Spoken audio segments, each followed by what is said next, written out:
তিন বন্ধু নেশায় চুর হয়ে একটা ট্যাক্সিতে উঠে বসলো। বসে ট্যাক্সি ড্রাইভারকে বলল যে চলো তো আহিরিটোলা নিয়ে।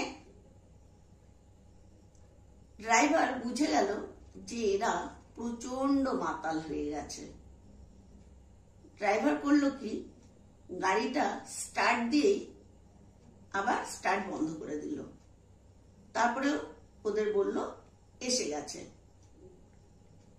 প্রথম মাতাল গাড়ি থেকে নেমে ড্রাইভারকে কত হয়েছে সেই টাকা মিটিয়ে দিল। দ্বিতীয় মাতাল নেমে বলল থ্যাংক ইউ ভাই। আর তৃতীয় মাতাল নেমেই ড্রাইভারকে একটা জোরে চড় কষিয়ে দিল।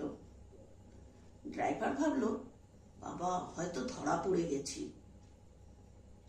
কিন্তু তৃতীয় মাতাল বলল দেখো ভাই, এত জোরে গাড়ি চালাতে নেই, এবার থেকে একটু আস্তে আস্তেই চালাবে।